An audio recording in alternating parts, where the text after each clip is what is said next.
अस्सलाम वालेकुम। Programme capital view में आपको खुशामदीद कहते हैं। मैं हूं नाहिद चौधरी और नाज़रीन, प्रोग्राम में हम बात करेंगे सबसे पहले बल्दियाती इलेक्शंस के हवाले से। जो लोकल बॉडीज़ इलेक्शंस हुए हैं सिंध में, उसके जो रिज़ल्ट्स हैं कल भी हमने बताए थे और अब कराची के जो हैं वो फाइनल रिज़ल्ट्स आ चुके हैं। और इन नताइज के मुताबिक पाकिस्तान पीपल्स पार्टी उसी तरह से कल जैसे रिजल्ट्स थे कि सबसे पहले नंबर पर जो पार्टी थी वो पाकिस्तान पीपल्स पार्टी थी और अभी तक उनके 93 यूसीज में कामयाबी बताई जा रही थी, लेकिन रीकाउंटिंग हुई है और उसके बाद अब 91 यूसीज में कामयाब करार दिया जा रहा है पाकिस्तान पीपल्स पार्टी को। जमात इस्लामी जो है वो उस 88 यूसीज में कामयाब हुई है, 2 सीटें इनकी बढ़ गई हैं। पहले 86 इनकी नशिस्तें थी। पीटीआई को कराची डिवीजन में 40 यूसीज पर कामयाबी मिली है। ये खासी एक जो सिचुएशन है नाउमीद और फ्रस्ट्रेशन की सिचुएशन है पाकिस्तान तहरीक इंसाफ के लिए कि वो इसमें बेहतर परफॉर्म नहीं कर पाए हैं और बौखलाहट का शिकार भी इसी वजह से हैं। मुस्लिम लीग नून ने 7 नशिस्तें हासिल की हैं और जमीयत उलमा इस्लाम ने 3, तहरीक लब्बैक की जो हैं वो 2 नशिस्तें हैं। ये भी ज़्यादा बेहतर तरीके से जो हैं नहीं परफॉर्म कर पाए। और एमक्यूएम जो है वो जो उन्होंने वैसे तो बाइकआउट किया था, जो उसमें लड़ा कुछ सीटों पर, उसमें 1 यूसी पर उनको कामयाबी मिली है और 3 आज़ाद उम्मीदवार जो हैं वो कामयाब हुए हैं यूसीज में। अब उसके बाद बड़ा सवाल जो है वो ये है कि अब मेयर कौन सी पार्टी का बनेगा। पहले नंबर पे पाकिस्तान पीपल्स पार्टी है, दूसरे नंबर पे जमात इस्लामी है इस वक्त के सारे रिजल्ट्स के मुताबिक। और दोनों तरफ से ख़ास तौर पर पाकिस्तान पीपल्स पार्टी यकीनन चूँकि वो पहले नंबर पर हैं और उनका दावा भी है कि मेयर जो है वो हमारा होगा, लेकिन अब आगे सिचुएशन कैसे बढ़ेगी। कुछ मामलात जो हैं वो धांधली के हवाले से जो इल्ज़ामात कल भी लगाए जा रहे थे, जमात इस्लामी का भी यही मौक़िफ़ था, जबकि पाकिस्तान तहरीक इंसाफ ने तो सिरे से ही को मानने से इनकार कर दिया कि हम इन नताइज को तस्लीम नहीं करते हैं। हालांकि इमरान खान साहब जो हैं वो ख़ुद इस बात को भी तस्लीम कर चुके हैं कि कुछ तंजीमी लेवल पर और कुछ इस किस्म के प्रॉब्लम्स हमारे रहे हैं, वो इश्यूज़ बहुत ज़्यादा बड़े थे और ये इंतखाबी मुहिम भी इस वजह से सही तौर पर नहीं इन्होंने चलाई और अवाम ने फिर फैसला दे दिया। अब आप इसको रिगिंग कहें या कुछ भी कहें, लेकिन ये रिफ्लेक्शन है इस चीज़ का कि अवाम ने आपके बयानिया जो है उसको रिजेक्ट कर दिया है।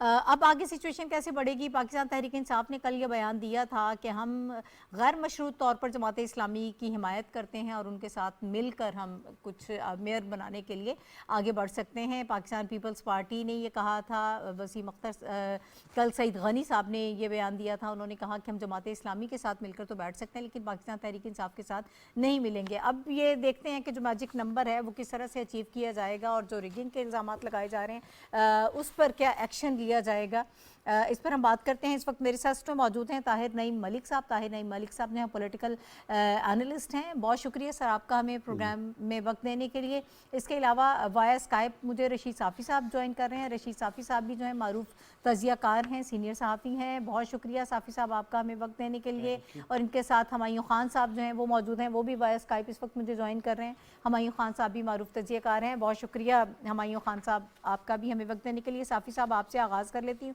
बल्दियाती इलेक्शन के हवाले से हमने कल भी बात की थी, इसके साथ साथ मैं आती हूँ साफ़ी साहब आपकी तरफ। ये भी बता दूं कि लाहौर स्टूडियोज़ में सजाद अनवर साहब हमें ज्वाइन कर रहे हैं, वो भी सीनियर सहाफ़ी हैं, मारूफ तजियाकार हैं। बहुत शुक्रिया सजाद अनवर साहब सर आपका भी हमें प्रोग्राम में ज्वाइन करने के लिए। साफ़ी साहब आपसे आगाज़ कर लेती हूँ। लोकल बॉडीज़ इलेक्शन के हवाले से कराची का तो जो है वो मुकम्मल हो गया है, जो रिज़ल्ट्स हैं अब हैदराबाद के जो हैं वो भी आ रहे हैं। एक तो ताख़ीर पर भी काफ़ी सवालात उठाए गए हैं कि ये बहुत ताख़ीर हो गई, इतनी ताख़ीर से रिज़ल्ट नहीं आने चाहिए थे। यूनियन काउंसिल्स छोटी होती हैं, 1-2 घंटे में शायद रिज़ल्ट्स जो हैं वो आ सकते हैं, मुरतब किए जा सकते हैं। इस पर अपनी ओपिनियन दे दीजिएगा। और दूसरा जो रिगिंग की बात हो रही है इसको आप कैसे देख रहे हैं? बहुत शुक्रिया नाहिद। देखिए, रिगिंग की बात पहले कर लेते हैं। पाकिस्तान के क़याम से लेकर ताहाल जितनी भी इलेक्शन हुए, चाहे वो कौमी सतह पे हो, बल्दियाती सतह पे हो, सूबाई सतह पे हो, इलाकाई सतह पे हो, तमाम नताइज पे मुखालिफिन के तरफ से जो जीतता है वो उसे अवामी मैंडेट समझता है और जो हारता है वो धांधली का इल्ज़ाम लगाता है। तो ये जो मौजूदा जो बल्दियाती इंतखाबात थी, तो उस वक्त उस पर ज़्यादा मसले मसाइल सामने आए कि इलेक्शन से चंद ही रोज़ कबल कराची के एक बड़ी सियासी कुव्वत MQM पाकिस्तान ने जब बायकाट का ऐलान किया, तो इस किस्म के एतराज़ात का आना वो कोई ज़्यादा अनहोनी बात नहीं है। और तहरीक इंसाफ को जो उनका लाडलापन है, उसके इख्तिताम अगर मैं इसको कहूँ तो गलत नहीं होगा। पहली दफ़ा झटका लगा है अवामी ताकत के ज़रिए, तो उन्हें अपनी ये हार जो है बहुत आसानी से हज़म नहीं होने वाली। और उनकी तरफ से जो वाबेला है, और स्पेशली अब जो जमात इस्लामी की तरफ से भी जो एतराज़ात उठाए जा रहे हैं, जी। वो अपने एक सियासी दायरे में रहते हुए इल्ज़ामात जमात इस्लामी लगा रही है। आज भी उन्होंने ये बात कह दी है कि वो बातचीत के लिए तैयार है, लेकिन जी। उनके मैंडेट का एहतराम किया जाए, जो उसूलन दुरुस्त बात है। अब ये आप देखना है कि इलेक्शन कमीशन अगर ने वाकई धांधली नहीं रोकी, तो जमात इस्लामी का जो इल्ज़ामात है उस पे अगर वो सबूत के साथ बात करेगी, तो उसको तो फिर सुनवाई मिल सकती है। लेकिन सही। अगर जमात इस्लामी की तरफ से भी जस्ट एक सियासी स्टंट की तौर पर ये अगर ये मौक़िफ़ इख्तियार किया गया है, तो ये अफ़सोसनाक बात है। और दूसरा, जो आपने रिज़ल्ट में ताख़ीर की बात की है, जी। तो हमें कहना पड़ रहा है कि इसमें इलेक्शन कमीशन की जो है उनकी कोताही ये ज़रूर है। ये कहा जा रहा है कि जो पोलिंग का अमला था वो गैर तरबियत याफ्ता था, तो पोलिंग के अमले को तरबियत देना इलेक्शन कमीशन की जिम्मेदारी होती है। अगर दो डिवीजन में इलेक्शन कमीशन को ये मुमकिन उनके लिए नहीं हुआ था कि तरबियत याफ्ता अमला तैनात किया जाए, और जिस तरह भी जो एतराज़ात हो रहे हैं, उन एतराज़ात को अगर रोकने की अहलियत नहीं थी, तो सवाल ये पैदा होता है कि अब वो एक पंजाब की असम्बली तोड़ी जा चुकी है, और गालिब इम्कान यही है कि आने वाले 1-2 दिन में KP की असम्बली भी टूट जाएगी।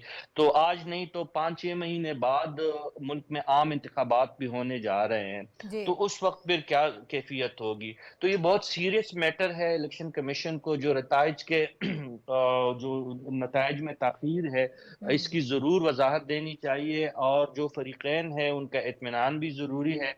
हमने देखा था कि 2018 में जब RTS सिस्टम को बिठाया गया जी, एक ख़ास बिल्कुल। जुमात के लिए, तो हाँ। उसी से नुक्ते आगाज़ हुआ था। तो इस किस्म के जो इक़दामात है वो एक इलेक्शन कमीशन के लिए ज़रूर उठाने होंगे। और ये जो एतराज़ात है, ये अगर सिर्फ सियासी तौर पे इलेक्शन कमीशन पे लगाए जा रहे हैं, तो उसका भी इलेक्शन कमीशन एक खुद मुख्तार और बाइख्तियार इदारा है, फिर वो उन जमातों के खिलाफ एक्शन होना चाहिए। चाहिए। लेकिन एक ये मैं आखिरी बात कहना चाहता हूँ कि तमाम सियासी जमातें जो है, वो हार जीत को जो है जिंदगी और मौत का मसला ना बनाए। इलेक्शन अगर मैदान में कोई भी जमात उतरती है, तो उसे जीत के लिए कोशिश करनी चाहिए, लेकिन हार की सूरत में हार को तस्लीम करना भी एक हौसले वाली और एक सियासी सोच की बात होती है। सही तो है। ये तासुर या ये जो हमारा तर्ज अमल है कि जीत गए तो जिंदाबाद,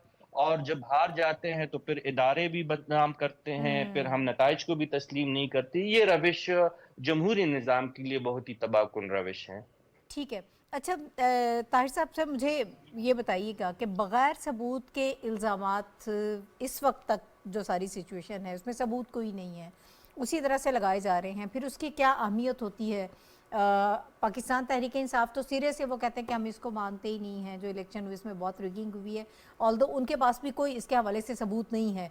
प्लस वो खुद मान रहे हैं कि हमारे यहाँ मसाइल मौजूद थे तंजीमी सतह पर, हम ज़्यादा बेहतर तरीके से इंतखाबी मुहिम नहीं चला सके, और उसके अलावा जो ख़बरें आ रही हैं वहाँ पर जो उनके इस वक्त कराची में जो मेन उनके लोग मौजूद हैं, इमरान इस्माइल साहब हैं, खुर्रम शेर ज़मान हैं, फिर शमीम नकवी साहब हैं, वहाँ पर ये सारे लोग जो हैं ये आपस में मिल बैठते नहीं हैं, अली ज़ैदी साहब हैं, इनके आपस में बहुत ज़्यादा इख्तिलाफ़ात हैं, जिसकी वजह से ये रिजल्ट्स आए हैं। देखिए, 2-3 इसके पहलू हैं। एक तो ये है कि हमारे यहाँ ये रवायत कायम होनी चाहिए कि हारने वाला जीतने वाले को मुबारकबाद दे। बिल्कुल। और दूसरा, जहाँ तक इंतखाबात की शफाफियत का ताल्लुक है, बहुत सारे इंडिपेंडेंट इलेक्शन ऑब्जर्वर हैं यहाँ पे, NGOs हैं जिनकी रिपोर्ट्स का मुझे इंतज़ार है, और मुख्तसर रिपोर्ट में भी उन्होंने जो कराची के इंतखाबात हैं उन पर कोई बड़े इशूज़ रेज़ नहीं किए, तहफ़्फ़ुज़ात का शिकार नहीं किया। मिसाल के तौर पे फाफिन है, पिलडेट है, तो ये लोग जो हैं पार्टी वाबस्तगी से बालातर हो के प्रोफेशनली इलेक्शंस को मॉनिटर करते हैं।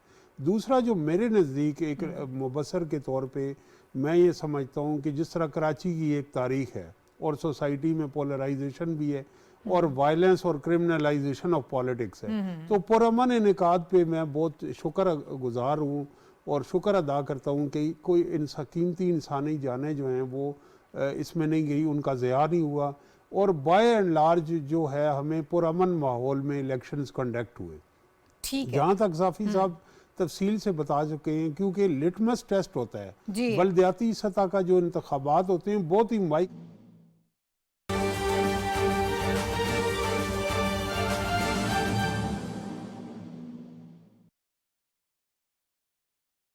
कैसर हैं, कासिम सूरी साहब हैं, परवेज खटक साहब इसमें शामिल हैं। 35 लोग हैं जिनके इस्तीफे इस वक्त मंजूर कर लिए गए हैं। राना सनाउल्लाह साहब ने ये कहा है कि ये वो लोग हैं जो पब्लिक में आकर कहते थे कि हमने तो इस्तीफा दे दिया है और हम हिस्सा नहीं हैं असेंबली का, तो इनके इस्तीफे मंजूर हो गए हैं। इस पर मैं चाहती हूँ कि पहले साफ़ी साहब की तरफ जाऊँ। साफ़ी साहब, आप अपनी राय दीजिएगा। कल से ये खबर आ रही थी कि पाकिस्तान तहरीक इंसाफ जो है वो इंडिया दे रहे थे इमरान खान साहब कि हम केयर टेकर सेटअप के लिए जा सकते हैं, कौमी असम्बली में वापसी हमारी हो सकती है और अपोजिशन में वो बैठ सकते हैं। और आज ये खबर आई है कि 35 लोग हैं जिनके इस्तीफे मंजूर हो चुके हैं, इलेक्शन कमीशन ने मंजूर कर लिए हैं। तो इस तनाजुर में कैसे देखते हैं आप इसको? जी नाहिद, आप मुझे ब्रेकिंग न्यूज़ दे रही है क्योंकि मैं ट्रेवल पे हूँ, तो मुझे ज़्यादा डिटेल तो इस खबर के बारे में नहीं मालूम जो आप जी। बता रही है, लेकिन यकीनन ऐसा ही हुआ होगा। ये हुकूमत की एक स्ट्रेटजी है। देखिए, ये अगर पाकिस्तान तहरीक इंसाफ अपनी सियासत को जिंदा रखने के लिए किसी हद तक जा रही है, और वो पहले भी जाती रही है और इस वक्त भी जा रही है और आने वाले दिनों में उनसे कुछ भी मुतवक्का है, तो बाकी जो सियासी जमातें हैं, स्पेशली पीडीएम, उनका भी ये हक बनता है कि अपने सियासी हिकमत अमली के तहत आईन के दायरे में रहते हुए इकदाम करे। सही ये है। राना सनाउल्लाह साहब के बयान का जो आपने हवाला दिया, बिल्कुल राना साहब बिल्कुल दुरुस्त और बजा फरमा रहे हैं कि जी। अभी हम सुनते रहे मुसलसल इमरान खान से लेकर एक छोटे से जो अदना वर्कर तक पाकिस्तान तहरीक इंसाफ के कि क्यों नहीं मंजूर हो रहे जी। इस्तीफे कौमी असम्बलियों से। तो अभी स्पीकर ऑफिस ने एक्शन लिया होगा। इस्तीफे तो ऑलरेडी उनको मौसूल हो चुके थे, जस्ट उनका कंफर्म करने की कोशिश की जा रही थी, और एक जो रूल्स ऑफ बिजनेस जो कौमी असम्बली सेक्रेटेरिएट के वज़ा करदा है उसी के मुताबिक इन इस्तीफा का जायजा लिया जा रहा था। तो स्पीकर को इत्मीनान हुआ होगा जिन 35 अरकान की इस्तीफों को मंजूर किया गया है, और जिस तरह आपने बताया कि अगर इलेक्शन कमीशन ने उनको डी जी। नोटिफाई किया तो फिर तो यकीनी तौर पर ये प्रोसेस कंप्लीट हुआ होगा। जी। इसी जी। तरह मुझे अब ये लगता है कि बाकी अरकान के इस्तीफे भी मंजूर किए जा सकते हैं, क्योंकि अच्छा अगर साफी 35 साहब, लोग उन्होंने कहा है, राना सनाउल्लाह साहब कहते हैं, अगर इसको हम थोड़ा सा यूं इस जाविये से बात करें, पहले जिस तरह से स्पीकर कौमी असम्बली ये कहते थे कि लोग आकर मुझे मिलते हैं पाकिस्तान तहरीक इंसाफ के और वो ये चाहते हैं कि हमारा इस्तीफ़ा मंजूर ना किया जाए, और वो सबको इन पर्सन बुलाना भी चाह रहे थे ताकि उनसे बातचीत हो, लेकिन इस पर भी वो लोग राज़ी नहीं हुए। राना सनाउल्लाह साहब ने अभी ये भी कहा है कि जिनके इस्तीफ़े मंजूर नहीं हुए हैं वो खुद स्पीकर के पास जा सकते हैं, वो कह सकते हैं कि हमारे इस्तीफ़े मंजूर करें, और जिनके अभी जो चाहते हैं कि हमने इस्तीफ़ा नहीं देना वो वापस आए असम्बली में, हम उनको वेलकम करते हैं। बिल्कुल। देखिए, मैंने तो वही अर्ज करने की कोशिश की कि असम्बली सेक्रेटेरिएट ने अपने कानूनी ज़ाब्ते को कंप्लीट किया होगा, जी। और मुझे इस खबर की बैकग्राउंड का ज़्यादा इल्म नहीं है। अगर आप ये खबर भी मुझे दे रही है कि इलेक्शन कमीशन ने भी अगर उनको डी नोटिफाई किया है, तो वो कानूनी कायदों को की तकमील जी के बिल्कुल। बगैर हाँ। इलेक्शन कमीशन ऐसा इकदाम नहीं करता, और ये उनका हक है। अगर इलेक्शन कमीशन इस्तीफे मंजूर करता भी है और जिन रहनुमाओं को एतराज़ है कि उन्होंने अब इस्तीफे उनके क्यों मंजूर हुए, जी। तो मेरे ख्याल में पीटीआई से ये बात भी मुतवक्का है, क्योंकि वो अपनी सियासत के लिए, मैंने पहले ही अर्ज कर दिया था कि किसी लेवल पे जा सकते हैं। हाँ। सियासत का खेल जो है वो गर्म है, लेकिन खतरनाक बात यह है कि कौमी इदारे, स्पेशली पार्लिमानी इदारों के साथ बदकिस्मती से कुछ हलकों ने ऐसी खिलवाड़ खेली है, और अब भी खेलने की कोशिश कर रहे हैं कि बेतौकीरी में इजाफा हो रहा है। अवाम के एतमाद में इन इदारों पे मजीद कमी आएगी। बेहतर तो यही है कि तमाम सियासी कुव्वतें मिल बैठकर इस बहरान का हल निकाले, इस्तीफा देना है और इस्तीफे मंजूर करना, और इस तरीके से अगर इस्तीफों को वापस लिया जाता है और इस मकसद के लिए असम्बली में वापस आने की कोशिश की जा रही है कि ये जो एक वफाकी हुकूमत का एक चलता हुआ पहिया है, अगर इसी को रोकना ही है, जी इसी पार्लियामान को मुनहदिम करना है, तो मेरे ख्याल में वो अमल तो ज्यादा अफसोसनाक बात है। क्योंकि पहले तो हमने असम्बलियां टूटती हुई पाकिस्तान की देखी है, लेकिन हमेशा से ऐसे इकदामात आमरों की तरफ से हुआ करते थे। अब सही पहली दफा हम ये देख रहे हैं कि सियासी सियासी लोग ये जमातें काम कर खुद रहे से हैं। अपनी जो है अपनी ईवानों को ढा रहे हैं, गिरा रहे हैं। तो इंतहाई अफसोसनाक सूरत हाल है। मुज़ाकिरात और मुफाहिमत, यही एक रास्ता है बचाव की। ठीक है। अच्छा, मैं सजाद अनवर साहब आपकी तरफ आना चाहूंगी कि इसको आप एक पॉलिटिकली क्या आप इसकी ये स्ट्रैटेजी गवर्नमेंट की देख रहे हैं, इसका क्या इम्पैक्ट होगा? 35 लोगों के जो है इस्तीफे मंजूर किए गए हैं, आपकी सिफारिश पर इलेक्शन कमीशन ने उनको डी नोटिफाई किया है, बड़े चुन चुन कर लोगों के इस्तीफे मंजूर हुए हैं, और राना सनाउल्लाह साहब खुद भी ये कह रहे हैं कि जो लोग बड़ी बड़ी बातें करते थे उनको फोकस करना भी चाहिए था, और अब ये इस्तीफे हमने मंजूर कर लिए हैं, इलेक्शन कमीशन ने मंजूर कर लिए हैं। तो सर, इस स्ट्रैटेजी को कैसे देखते हैं आप गवर्नमेंट की? पहले तो इमरान खान साहब 2-4 रोज से तो मुसलसल वो कह रहे थे कि हम सरप्राइज देंगे और अगला हफ्ता भी पूरा सरप्राइजेस का होगा, तो हमारी बड़ी तैयारी है। अब इसको कैसे देखते हैं आप?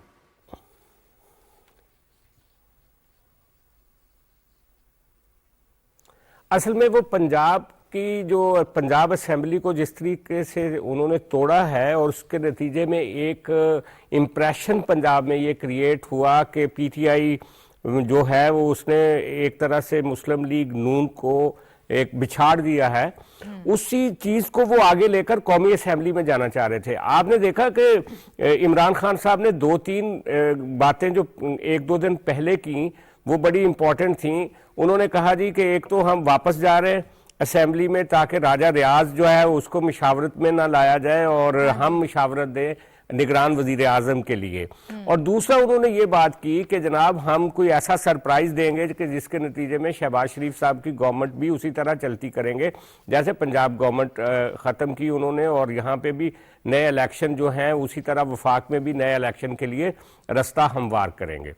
और फिर आपने देखा कि चौधरी वजाहत और उनके साहबजादे की कल एक ऑडियो लीक आई जिसमें उन्होंने कहा कि किस तरीके से मुस्लिम लीग काफ के लोगों का वोट जो है वो काट के और एक खातून को अगवा करने की बात उसमें की गई, और किस तरीके से हम एतमाद का वोट लेने से रोक सकते हैं शहबाज शरीफ साहब को।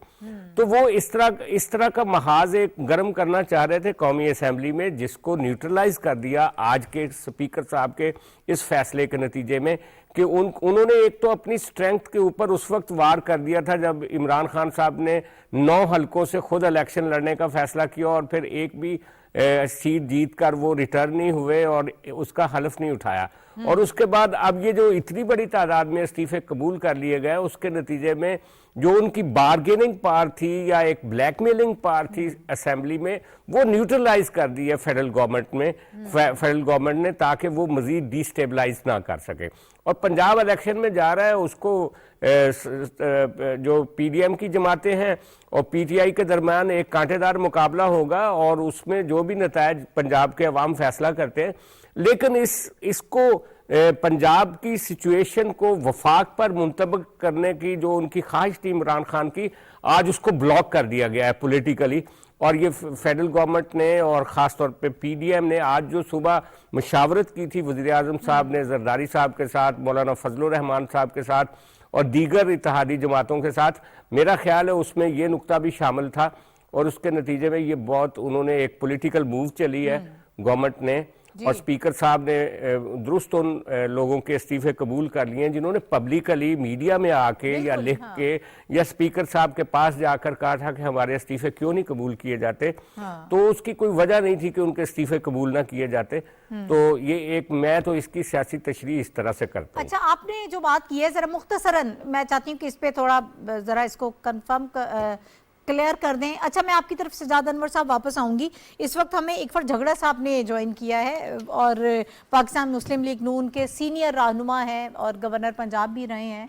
हम उनसे ज़रा सारी सिचुएशन पर बात कर लेते हैं। अस्सलाम वालेकुम इकबाल झगड़ा साहब।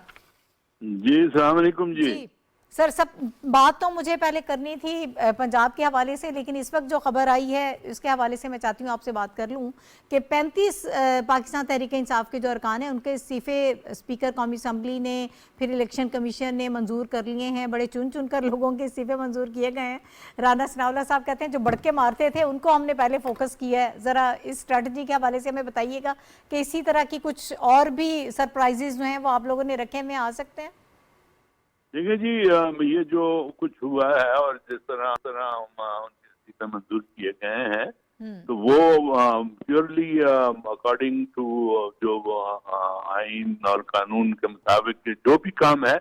आजकल हमारा बिल्कुल क्लियर कट दावा है कि जो भी हम कदम उठाएंगे इंशाल्लाह वो आइन और कानून से बाहर नहीं होगा। We are very much committed to our constitution और उसमें किसी किस्म की कोताही बर्दाश्त नहीं करते। इन्होंने अगर दिए हैं इस्तीफे, इनका जमहूरी हक था, ठीक है, इन्होंने दिए हैं, हमने एक्सेप्ट किए हैं और इससे हमें कोई परेशानी नहीं है। इंशाल्लाह ये जो कुछ कर रहे हैं इनको खुद मालूम होगा कि ये कितनी कोताही कर रहे हैं और ये जो जिस सिमत में बढ़ रहे हैं, मैं कहता हूं कि उसमें कोई इनके लिए अच्छी खबर नजर नहीं आती। अच्छा सर, ये भी बताइएगा इमरान खान साहब इतने कॉन्फिडेंट क्यों हैं? वो बार बार ये बात कर रहे हैं कि मार्च या अप्रैल में जो है वो इंतखाबात हो सकते हैं, मुल्क जो है वो जनरल इलेक्शन की तरफ जाएगा। हालांकि अभी तो पंजाब की असम्बली तहलील हुई है, KPK की आज सुन रहे हैं कि रात को 10 बजे शायद वो समरी भेज देंगे, उसको मूव करेंगे। तो क्यों वो इतना कॉन्फिडेंस क्यों है उन्हें? जी, उनका कॉन्फिडेंस जो है वो तो कोई नई बात नहीं है, क्योंकि उनका जो यू टर्न लेने की स्पीड है वो उसके उनके कॉन्फिडेंस के मुकाबले में बहुत तेज है। और वो कॉन्फिडेंस से बात तो करते हैं लेकिन उतनी तेजी से फिर उससे पीछे भी हट जाते हैं। तो उस पे हमें कोई ऐसी परेशानी वाली बात नजर नहीं आती।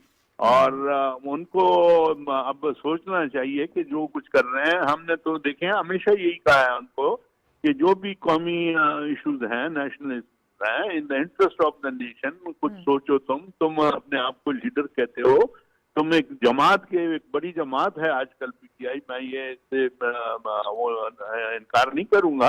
तो वो उसको देखते हुए इसको चाहिए कि वो विद इन द लिमिट चले। और कल अगर उसने फिर इसी बात पे आ जाना है, और वो लगता भी है क्योंकि जो कुछ अब इसके माशाल्लाह जो इसने किया है और जो केसेस आए हैं और जो इलेक्शन कमीशन ने फैसले दिए हैं, इसमें तो मैं कहता हूँ कि उसके लिए कुछ मुझे नजर नहीं आता। लेकिन वो जो कॉन्फिडेंस है उसको मैं कहता हूँ इस कॉन्फिडेंस से ही मार खाएंगे। ठीक है। अच्छा सर, ये भी कहिएगा जो अब भी मुशावरत चल रही है या खबरें आ रही हैं पाकिस्तान तहरीक इंसाफ के जो इजलास हो रहे हैं, कहा यह जा रहा है कि अदम एतमाद की तरफ भी जाया जा सकता है, वोट ऑफ कॉन्फिडेंस की तरफ, सॉरी, कि प्रेसिडेंट जो हैं वो प्राइम मिनिस्टर को वोट ऑफ कॉन्फिडेंस के लिए कह सकते हैं। आप लोग कंफर्टेबल हैं इस मामले में? क्योंकि MQM ने तो क्लियर कर दिया है कि हम हुकूमत के साथ हैं, लेकिन अब ये कहा जा रहा है इमरान खान साहब की तरफ से कि नून लीग के लोग हमारे साथ राब्ते में, हम उन्हें टेस्ट कर रहे हैं और उसके बाद वो पाकिस्तान तहरीक इंसाफ ज्वाइन करेंगे। तो ये आपको लग रहा है कि वाकई ऐसा है या ये भी बस एक कार्ड ही है? ये देखिए, ये मैंने तो आपको पहले ही कहा कि कार्ड खेलने में तो ये बहुत माहिर नजर आते हैं, लेकिन फिर उन्हीं जो चाल चलते हैं उससे पीछे हटने में भी ये इनकी महारत जो है वो का जवाब नहीं है। तो ये जो ये बात जो है, इससे हमें कोई परेशानी नहीं है। और इंशाल्लाह हमने बार बार कहा है कि इनको, पहले भी मैं आपको कह चुका हूँ कि अब इनको सोचना पड़ेगा कि भाई अगर इन्होंने बचना है और इस पार्टी को आगे बढ़ाना है, जिस तरह मैंने कहा कि एक बड़ी पार्टी है इस मुल्क की और इसको आगे बढ़ाना है, तो फिर इनको अपने ये जो शोषे हैं इनसे पीछे हटना पड़ेगा और आगे बढ़ के बैठकर और नेशनल इश्यूज पे एक जॉइंट कम्युनिक सामने आए तो तभी जाके मैं समझता हूँ कि हालात बेहतर हो सकते हैं। अच्छा सर, आखिर में मुझे बस ये भी बता दीजिएगा कि पंजाब असेंबली चूंकि तहलील हो चुकी है, वहाँ पर सारा काम हो रहा है, निगरान वज़ीर आला के हवाले से अपोजिशन की और हुकूमत की मुशावरत भी हो रही है। KPK के हवाले से भी बताया जा रहा है कि वो भी तहलील हो जाएगी, आज 10 बजे प्रोसेस स्टार्ट होगा उसका। अगर ये भी तहलील हो जाती है तो उसके बाद पंजाब और KPK में इलेक्शन करवा दिए जाएंगे या फिर क्या सिनेरियो होगा? आप लोग कैसे देख रहे हैं इसे? देखिए जी, ये अगर हो जाए तो फिर इलेक्शन जो भी आइन के मुताबिक होगा वो इंशाल्लाह, हम बार बार ये कह रहा हूँ कि आइन में जो कुछ भी है उसके मुताबिक इंशाल्लाह हम जो कदम उठाएंगे उसमें कोई ऐसी चीज नजर आपको नहीं आएगी कि ये हमने गलत काम किया है। यानी जनरल इलेक्शन की तरफ नहीं जाएंगे, इन 2 सूबों में इलेक्शन हो सकता है, ये पॉसिबिलिटी है? देखिए जी, जनरल इलेक्शन का तो हमने बड़े वाज़े तौर पे हमारे मियां नवाज शरीफ साहब ने कहा हुआ है कि general election before 2023 question doesn't arise on the time. सितंबर अक्टूबर में जो उसका वक्त है उसके मुताबिक होंगे तो हम उसको तस्लीम करेंगे, वरना ये इस वक्त के इलेक्शन की बात अगर ये करेंगे वो हरगिज तस्लीम नहीं हो सकता और उससे हमें कोई घबराहट नहीं। ठीक है, बहुत शुक्रिया। इकबाल ज़फ़र झगड़ा साहब हमारे साथ मौजूद हैं, मुस्लिम लीग नून के रहनुमा, और ताहिर मलिक साहब, सर एक तो जो खबर आई है उस पर कमेंट कर दीजिएगा, और दूसरा पंजाब के हवाले से जो इस वक्त चल रही हैं खबरें, निगरान वज़ीर आला के लिए जो मुशावरत हो रही है, मलिक अहमद ख़ान साहब जो हैं वो, उनकी टेलीफोनिक कॉन्वर्सेशन भी हुई है परवेज़ इलाही साहब के बाद, और उसके बाद वज़ीर आज़म साहब से भी उससे पहले ज़ाहिर है कि उनकी मुलाकात हुई है, बाकी इत्तेहादियों से भी मुशावरत हो रही है। तो लगता है आपको कि आपस में ही तय पाएगा मामला या फिर आगे जाएगा? एक तो ये कि जो इलेक्शन कमीशन का 35 अरकान के इस्तीफ़े एक्सेप्ट करना, ये कोई ऐसा गैर मामूली डिसीजन नहीं। मैं समझता हूँ कि तहरीक इंसाफ गो मगो की सूरत हाल से दो चार थी। एक तरफ तो वो कहते हैं कि हम अर्ली इलेक्शन में जाना चाहते हैं और हमारे इस्तीफ़े एक्सेप्ट करें। दूसरी तरफ जो कल जिस इंटरव्यू का हवाला दिया जा रहा है, उन्होंने इंडिया दिया है, तो यही उन्हें गवर्नमेंट पहले कह रही थी कि आप पार्लियामेंट के अंदर आके मौसर अपोजिशन का किरदार अदा कर सकें।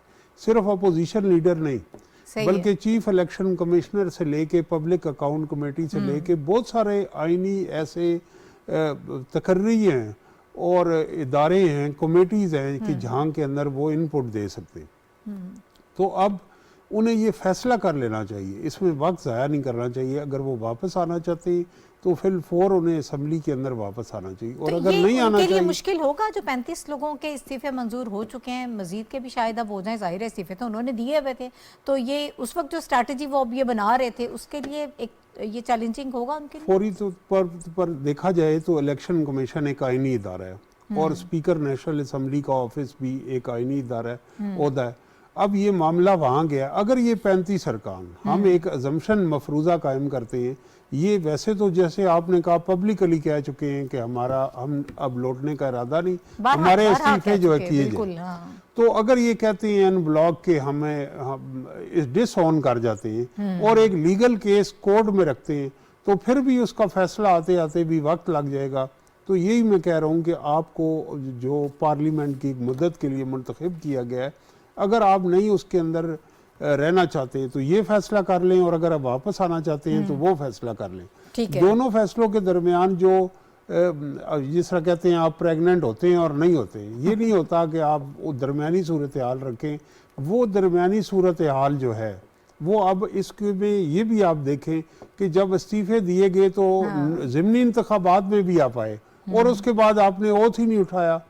तो ये सारी चीज़ ये है कि आपकी कोई क्लियर पॉलिसी नहीं है। और जहाँ तक ये कि एतमाद के वोट के लिए भी आप गवर्नमेंट को कह रहे हैं, तो उसके लिए सबसे पहले आपको पॉलिटिक्स में सरप्राइज मूव होती। इमरान खान साहब सरप्राइज मूव देते और खुद असम्बली में सारे अरकान के साथ आगे हल्फ उठा लेते और वो बड़ा खूबसूरत मंजर होता हमारी पार्लियामेंट का। ये हुकूमत के लिए कोई इतना मुश्किल लगता है मरहला होगा नहीं। अगर वोट ऑफ कॉन्फिडेंस का कह देते हैं तो आपको ये लगता है कि उनके सारे मेंबर्स इंटैक्ट हैं, उनके लिए कोई इतना बड़ा कोई डिस्कम्फर्ट नहीं होगी। मेरे ख्याल से देखें, ये अब चंद माह बाकी हैं इस हुकूमत के भी, तो जो हुकूमत के साथी हैं वो किस उम्मीद पे इन्हें छोड़ेंगे और फिर पीटीआई के साथ एक हुकूमत में शामिल होंगे और फिर वो हुकूमत चंद दिनों बाद केयर टेकर गवर्नमेंट आ जाएगी। तो अभी गवर्नमेंट है और उसके साथ ये इत्तेहादी वो हैं कि जिन्होंने तहरीक इंसाफ के दौर में सफ़र किया, इनके तहफ़्फ़ुज़ात थे, इनके गिले शिकवे थे, वो छोड़ के ये ओवरनाइट कैसे आ सकते हैं। दूसरा जो आपने पंजाब से रिलेटेड सवाल किया, वो भी मामला मुझे इलेक्शन कमीशन और दीगर इदारों की तरफ जाते उसके अंदर जो इलेक्शन कमीशन में जाएगा, उसमें वक्त जो है एक आप देखें कि जो मौजूदा चीफ मिनिस्टर हैं, जब तक अगले का इंतखाब नहीं होता, उनका इंटरेस्ट ये है कि उनके बहुत सारे प्रोजेक्ट पाइपलाइन में है कि जितने दिन एक एक दिन उन्हें एक नई जिंदगी जो है अता कर रहा है, तो वो चाहेंगे कि यही क्राइसिस प्रोलॉन्ग हो। सही है। अच्छा हुमायूं साहब, मरियम नवाज साहिबा की वापसी जो है वो सुन रहे हैं हम कि 22 जनवरी को वो वापस आ रही हैं पाकिस्तान। वो चीफ ऑर्गेनाइज़र भी हैं अपनी कमेटी की और सीनियर नायब सदर भी हैं। उनकी वापसी से आप ये समझते हैं कि इस वक्त जो अफवाहें और जो बातें चल रही हैं कि शायद जो मेन लीडरशिप है वो बाहर बैठी हुई है, इस वजह से पार्टी को बहुत नुकसान हो रहा है, तो उनकी वापसी जो है वो कितनी पॉजिटिव आपको लगती है अपनी पार्टी के लिए? और फिर पंजाब के इलेक्शन में ऑब्वियसली आपको बहुत ज़्यादा ज़रूरत है कि वहाँ पर आपने सारा काम करना है, टिकटों की तकसीम भी है, दीगर मामलात भी हैं, कैंपेन भी है, इसको कैसे देख रहे हैं आप? नाहिद, ये मैं थोड़ा सा इससे पहले वाली जो गुफ्तगू थी उसके अंदर भी अपना इनपुट देना चाहूंगा। ये जो कुछ हो रहा है देखा जाए सियासत के अंदर, पंजाब के अंदर, अभी केपी का आप जिक्र कर रही थी, फिर नेशनल असेंबली में जो 35 पार्लियामेंटेरियंस हैं उनका एक्सेप्ट हो जाना, ये जो सब कुछ हो रहा है आइन और कानून के मुताबिक हो रहा है, लेकिन इसका नुकसान जो है वो मुल्क को हो रहा है। अब मैं आपके प्रोग्राम के अंदर बहुत दफा इस चीज के ऊपर जिक्र कर चुका हूं कि अभी इकबाल जफर झगड़ा साहब ने भी जिक्र किया, पीटीआई इसमें कोई शक नहीं कि एक बड़ी जमात रही है, उसके वज़ीर आज़म रहे हैं और उनका एक बड़ा नाम रहा, लेकिन जो विजन ऑफ लीडरशिप थी उसमें थोड़ा सा हमें फकदान ये नजर आया कि मुल्क इस वक्त जिन हालात से गुजर रहा है, एक तो हम इलेक्शन फौरी करने के मुतामिल नहीं थे, इलेक्शन कमीशन की हमने बहुत सारी बातों के ऊपर जिक्र किया, साफी साहब ने भी, प्रोफेसर साहब ने भी किया, बहुत सारी हमें तैयारी की जरूरत थी, बहुत सारी चीजों की जरूरत थी, हमें बहुत सारे पैसों की जरूरत थी, बहुत सारी ट्रेनिंग की जरूरत थी, वो हमारे पास नहीं हो सकी, जिसकी वजह से कुछ हम एक उसके ऊपर हम जिक्र कर चुके हैं। इस सारी सूरत हाल के अंदर अगर देखा जाए तो सियासत तो आपको इजाजत देती है, आइन भी आपको इजाजत देता है। अभी जिस तरह स्पीकर साहब ने जो है वो 35 अरकान का इस्तीफा एक्सेप्ट कर लिया, ये वही थे जो रोज शोर करते थे कि हमने दिया और हमसे हो नहीं रहा, फेडरल लॉजेस में भी वो रहते थे, तनख्वाहें भी ले रहे थे और बहुत सारी मराहत को भी वो ले रहे थे, लेकिन उसके साथ बाहर वो वावेला करते थे। हैविंग सेड दैट, ये भी सारा कानून के मुताबिक हुआ। अब जो मुल्क के अंदर एक सूरत हाल बन रही है, अब देखें, हम हफ्ता पहले जो है जिनीवा कॉन्फ्रेंस का जिक्र किया और एक बहुत बड़े फ्लड का हमने जिक्र किया और बहुत बड़े क्राइसिस का जिक्र किया, आईएमएफ का जिक्र किया, डेवस में फॉरेन मिनिस्टर इस वक्त बैठ के जो है पाकिस्तान के लिए कोशिशें कर रहे हैं। इन सारी सूरत हाल के अंदर अगर आप लेना तो इस वक्त जो एक ओवरऑल पिक्चर नजर आती है उसमें यह कि कोई भी काम जो है वो गैर कानूनी नहीं कर रहा, लेकिन पाकिस्तान के इंटरेस्ट के अगेंस्ट जो हो रहा है, इस वक्त की जो मौजूदा अपोजिशन है उनका हक है जो ये कर रहे हैं, लेकिन किस लिए वो कर रहे हैं? अभी भी ये जो इस्तीफों की बात हुई है और ये जो था कि वो उनका जो यूटर्न को नहीं कहना चाहिए, जो भी उनकी पॉलिसी है, उन्होंने कहा वापस आ रहे हैं। वापस आने की वजह यही थी कि वो पंजाब की केयर टेकर सेटअप के अंदर भी अपनी निगोशिएशन बेहतर करना चाह रहे थे, खैबर पख्तूनख्वा के अंदर भी अब जो सेटअप बनेगा अगर वो रात को उनकी तरफ से आ जाती है वो करना चाह रहे थे, और फिर फेडरल गवर्नमेंट के अंदर वो केयर टेकर सेटअप के अंदर अपनी एक वो इनपुट देना चाह रहे थे या अपनी मर्जी की कोई बात करना चाह रहे थे। ये भी कानून के मुताबिक है सब कुछ, लेकिन क्या मुल्क के अंदर इस वक्त हालात ऐसे हैं जब आप $1.1 बिलियन के लिए मिन्नत तरह कर रहे हैं आईएमएफ के साथ? ये बहुत बड़ी रकम नहीं, हमारे दोस्तों ने इससे ज्यादा हमें जो है प्लेज किया है, लेकिन आईएमएफ के साथ एसोसिएट होना इस वक्त पाकिस्तान की फाइनेंशियल सस्टेनेबिलिटी का एक बहुत बड़ा हिस्सा है। इस सूरत हाल के अंदर कभी एक असेंबली इस्तीफा दे रही है, कभी दूसरी दे रही है, कभी जो है आप 7 जगहों से इलेक्शन लड़ने की बात कर रहे हैं, कभी 10 की जगह कर रहे हैं, तो ये जो लीडरशिप का विजन का फुकदान है, मैं इस वक्त particularly prime minister Imran Khan जो पुराने हमारे साबिक वजीर आजम हैं उनकी तरफ इशारा कर रहा हूं, उसमें कोई शक नहीं कि बड़े लीडर हैं, लेकिन लीडर उस सूरत में होता है जब अपनी आवाम के लिए वो कोशिश करके उनकी फलाह व बहबूद के लिए करे। ये सब कुछ जो वो कर रहे हैं उनका आईनी हक है, लेकिन मॉरली और फ्यूचरिस्टिकली अगर देखा जाए तो कौम उनसे पूछेगी कि जिस वक्त मुल्क इतने शदीद मुश्किलात से गुजर रहा था, आप उस वक्त सिर्फ सियासत, जो कि आपका हक है, मैं उसके ऊपर भी दो राय नहीं है, लेकिन लीडर वही होता है जो कि फैसला करे कि इस वक्त सियासत नहीं करनी, कौम के लिए खड़े हो जाना है, पेट पे पत्थर बांध लेने और काम करना। जी जी। अच्छा, सजाद अनवर साहब की तरफ मैं जाना चाहती हूँ। अनवर साहब से मैं अगर इजाज़त ले लूँ, सिर्फ एक फ़िक्रा कहना चाहूँगा, ये जो हुमायूं साहब ने बात की है कि आज वज़ीर आज़म पाकिस्तान शहबाज शरीफ साहब ने अरब नशरियाती इदारे के साथ जो गुफ्तगू में एक बहुत बड़ी ऑफ़र की है इंडिया को मुज़ाकरात की रिजम्पशन की, तो वो ये देख रहे हैं और उसमें उन्होंने बड़ी तफसील से जिक्र किया कि हम इस जंगी जनून से, असले की दौड़ से निकल सकते हैं। किस तरह इंसानी तरक्की के वसाइल सिर्फ इंडिया पाकिस्तान नहीं, जनूबी एशिया के लिए हो सकते हैं। तो ये अब इंडिया के लिए बड़ी अच्छी अपॉर्चुनिटी है कि वो पॉजिटिवली रिस्पॉन्ड करें और हम इस सारी इन्वायरमेंट से बाहर निकलें। ठीक है। अच्छा सजाद अनवर साहब, सर बड़ी एक दिलचस्प सी सूरत हाल इस वक्त वो क्रिएट हो गई है। अता तारड़ साहब एक तरफ से ये कह रहे हैं कि सरप्राइज़ आपको हमारा कैसा लगा, मुशावरत करने आ रहे थे, ये ले मुशावरत। अब दूसरी तरफ से शाह महमूद कुरैशी साहब एक बात कर रहे हैं, वो कह रहे हैं कि स्पीकर साहब ने तो ये कहा था कि वो फर्दन बुलाएंगे, तसल्ली करेंगे, आपके जो इस्तीफे हैं वो हाथ से लिखे हुए नहीं हैं, फिर इसको मंजूर किया जाएगा। मतलब पहले तो आप इतना शोर कर रहे थे कि आपको फर्दन बुलाने की ज़रूरत ही नहीं है, आपको जब इज्तिमाई तौर पर इस्तीफे दे दिए गए हैं तो आप उसको मंजूर कर लें, और वो आए भी नहीं जब स्पीकर साहब ने उनको बुलाया। अब ये शिकवा कर रहे हैं शाह महमूद कुरैशी साहब।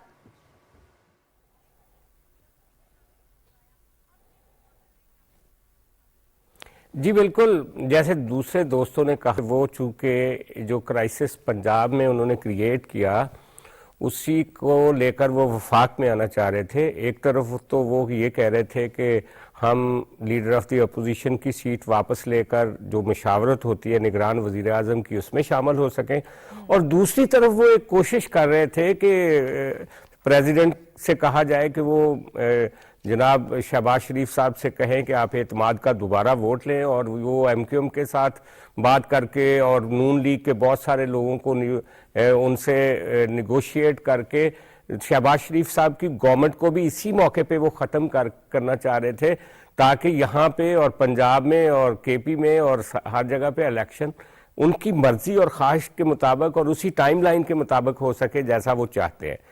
तो बेसिकली ये सारी चीज़ें तो इमरान खान के अपने हाथ में नहीं है ना। पंजाब में एक तुक्का चल गया, चौधरी परवेज़ इलाही साहब ने लोगों के साथ, अपने मेंबर्स के साथ कमिटमेंट की थी कि मैं असेंबली नहीं तोड़ूंगा, और जिस तरीके से पंजाब की इंतज़ामिया को इस्तेमाल करके उनको लाहौर तक लाया गया और फिर अगले दिन उन सब के साथ बिट्रे करते हुए असेंबली तोड़ दी गई, उस तरह का ड्रामा वफाक में नहीं चलने दिया गया। और आज उसकी ये पहली किस्त है, ये पहला सरप्राइज है। वो जो तारड़ साहब ने कहा है ना, ये उनको एक सरप्राइज दिया गया है कि आओ वफाक आपके लिए उस तरह पंजाब का मैदान नहीं है, वफाक में और भी स्टेक होल्डर हैं, और ठीक है बात कि आपको आना चाहिए असेंबली में, ये आपका हक है।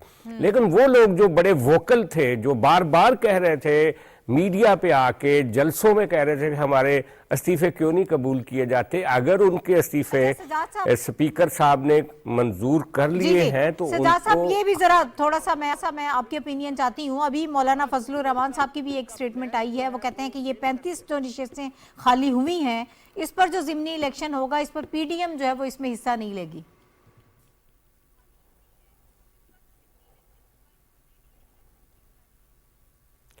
जी बिल्कुल, वो तो पीडीएम का एक फैसला हो सकता है। और आज मैं आपकी तवज्जो दिलाना चाह रहा हूं कि चीफ इलेक्शन कमिश्नर साहब की चीफ जस्टिस पाकिस्तान से एक मुलाकात हुई है, बहुत ही अहम मुलाकात हुई है, और मेरा ख्याल है कि उसमें ये सारी चीज़ें जो पंजाब और केपी की असेंबलियां जो हैं वो टूट रही हैं, और उसके साथ साथ जो अक्टूबर में कौमी इलेक्शन की तरफ जाना है इस मुल्क ने, शायद इन सारी चीज़ों पर भी बात हुई होगी। अब देखना यह है कि आने वाले दिनों में चीज़ें कैसे अनफोल्ड होती हैं। ये मैं हुमायूं साहब से पूरी तरह मुत्तफिक हूं कि जो एक डिस्टेबलाइजेशन या जो क्राइसिस इमरान खान साहब क्रिएट करना चाह रहे हैं, और इस वक्त मुल्क उसका मुतहम्मल नहीं, हमारी इकॉनमी उसकी बिल्कुल मुतहम्मल दुरुस्त नहीं है। है। अब इसी नोट पे बल्कि अब खत्म करते हैं, वक्त प्रोग्राम का खत्म हो गया है कि मुल्क जो है वो मुतहम्मिल नहीं है इस किस्म के एडवेंचर्स जो इस वक्त की जा रही हैं। इसको ज़रा देखना चाहिए पाकिस्तान तहरीक इंसाफ की जानिब से और उनके जो इत्तेहादी हैं कि इस तरह की चीज़ें ना करें, मुल्क के लिए सोचें। मेरे साथ प्रोग्राम में ताहिर नईम मलिक साहब मौजूद थे, सजाद अनवर साहब मौजूद थे, हुमायूं खान साहब मौजूद थे, रशीद साफ़ी साहब मौजूद थे। आप सब हजरात का बहुत शुक्रिया। नाज़रीन, कल इंशाल्लाह दोबारा आपसे मुलाकात होगी। इजाज़त दीजिए, अल्लाह हाफ़िज़।